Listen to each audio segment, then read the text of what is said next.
2014년 4월 7일 20살 청년 한 명이 군대에서 세상을 떠났습니다. 그의 이름은 윤승주. 제28보 병사단 의무대 소속이었습니다. 처음 군 당국이 발표한 사인은 음식물에 의한 기도 폐쇄. 하지만 시간이 지나며 우리가 알게 된 진실은 전혀 달랐습니다. 윤일병은 자대 배치 직후부터 폭행을 당하기 시작했습니다. 이유는 단순했습니다. 대답이 느리다. 눈을 제대로 마주치지 않는다. 그 사소한 이유로 매일같이 주먹과 발길질이 이어졌습니다. 마대자루로 맞고 욕설과 인격 모독을 듣는 시간이 하루 일과가 됐습니다. 처음엔 가벼운 폭행이었을지 모릅니다. 하지만 시간이 갈수록 폭력은 놀이처럼 변해갔습니다. 치약 한 통을 억지로 먹이고 잠을 잤다는 이유로 뺨을 때리고 가래침을 하게 하고 성기에 파스를 바르는 고문까지.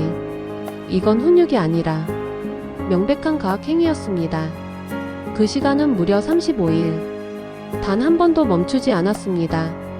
그리고 4월 6일 냉동 음식을 함께 먹던 자리에서 또다시 폭행이 시작됐습니다. 20분 넘게 이어진 집단 구타. 윤일병은 침을 흘리고 실금하며 쓰러졌습니다. 이미 몸은 한계에 도달해 있었습니다. 그런데도 가해자는 말했습니다. 꾀병 부리지 마. 그 말은 폭력을 멈추는 신호가 아니라 더 이어가는 명령이었습니다. 결국 그는 다음날 숨졌습니다. 부검 결과는 충격적이었습니다. 갈비뼈 24개 중 14개 손상, 장기 곳곳 출혈, 비장 파열. 의학적으로 교통사고나 추락사에서 볼 수 있는 수준이었습니다. 사인은 구타로 인한 속발성 쇼크사로 변경됐습니다.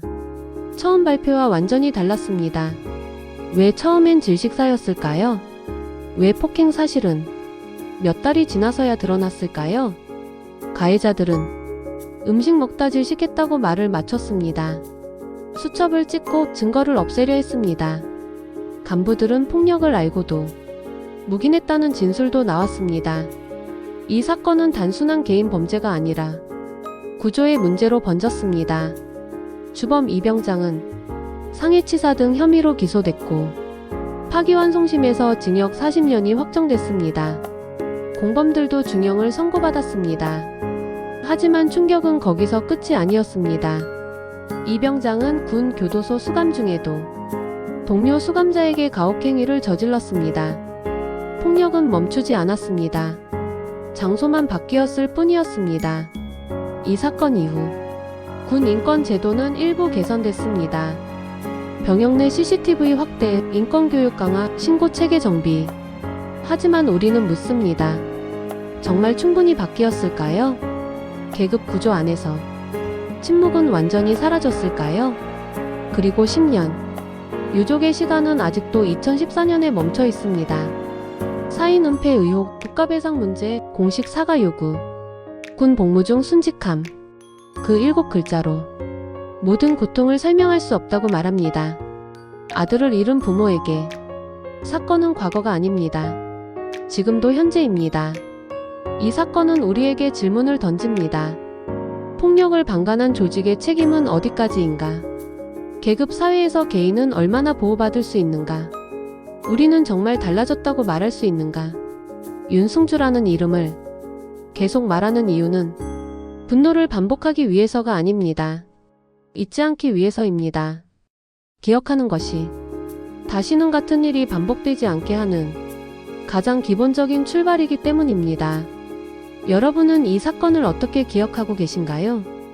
군대 내 폭력 정말 사라졌다고 느끼시나요? 댓글로 여러분의 생각을 남겨주세요. 공감되셨다면 좋아요. 잊지 말아야 할 사건들 계속 전하겠습니다. 구독과 좋아요 그리고 공감 댓글 꼭 부탁드립니다.